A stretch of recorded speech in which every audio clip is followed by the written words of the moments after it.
ಈಗ ಆಲ್ರೆಡಿ ಮುಂಚೆ ಒಂದ್ಸಲ ಎಕ್ಸ್ಪೋ ಮಾಡಿದ್ರು, ಜೆ ಪಿ ನಗರಲ್ಲೇ ಮಾಡಿದ್ದು, ಜಯನಗರಲ್ಲಿ.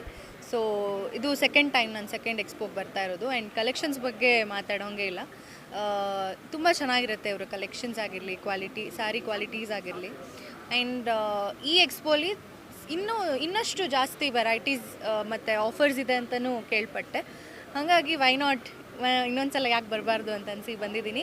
ಆ್ಯಂಡ್ ಎಸ್, ಇವಾಗ ಹಾಕಿರೋ ಸ್ಯಾರಿ ಕೂಡ ಯೋಗಲಕ್ಷ್ಮಿ ಸಿಲ್ಕ್ಸ್ ಅವ್ರದ್ದೇ. ಬಿಗ್ ಬಾಸ್ಗೂ ಕೂಡ ಸಾಕಷ್ಟು ಸ್ಯಾರೀಸ್ ನನಗೆ ಇವ್ರ ಕಡೆಯಿಂದನೇ ಬಂದಿದ್ದು. ಸೊ ಐ ಲವ್, ನನಗೆ ಸಿಕ್ಕಾಪಟ್ಟೆ ಇಷ್ಟ ಆಗುತ್ತೆ ಇವರ ಕಲೆಕ್ಷನ್ಸ್.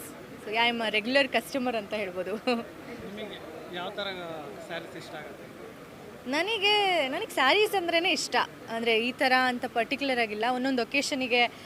ಇವಾಗ ನೋಡಿ ಸಮ್ಮರು ಸ್ವಲ್ಪ ಲೈಟ್ ವೆಯ್ಟ್ ಉಡೋಣ ಅನ್ಸುತ್ತೆ, ಬಟ್ ಸ್ಯಾರೀಸೇ ನಂಗೆ ಸ್ಯಾರೀಸ್ ಅಂದರೆ ಸಿಕ್ಕಾಪಟ್ಟೆ ಇಷ್ಟ. ವ್ಯೂವರ್ಸಿಗೆ ಏನು ಹೇಳ್ತೀರಾ? ಓಕೆ, ವ್ಯೂವರ್ಸಿಗೆ ಅದೇ ಸೊ ಎಸ್, ಇನ್ನಷ್ಟು ಎಕ್ಸ್ಪೋಗಳು ಮಾಡ್ತಾನೆ ಇರ್ತಾರೆ ಅಂತ ಅನಿಸುತ್ತೆ. ಈ ಎಕ್ಸ್ಪೋ ಕೂಡ ಇವತ್ತಿಂದ ಅಂದರೆ ಮೇ 14th 17th ನಡೆಯುತ್ತೆ. So in and around J P ನಗರಲ್ಲಿರೋರು ಒಂದ್ಸಲ ವಿಸಿಟ್ ಮಾಡಿ. ಆ್ಯಂಡ್ ಯು ಕ್ಯಾನ್ ರಿಯಲಿ ತುಂಬ ಇಷ್ಟಪಡ್ತೀರಾ. ಖಂಡಿತ ನನ್ನ ಥ್ಯಾಂಕ್ ಯು ಹೇಳ್ತೀರಾ ನನಗೆ.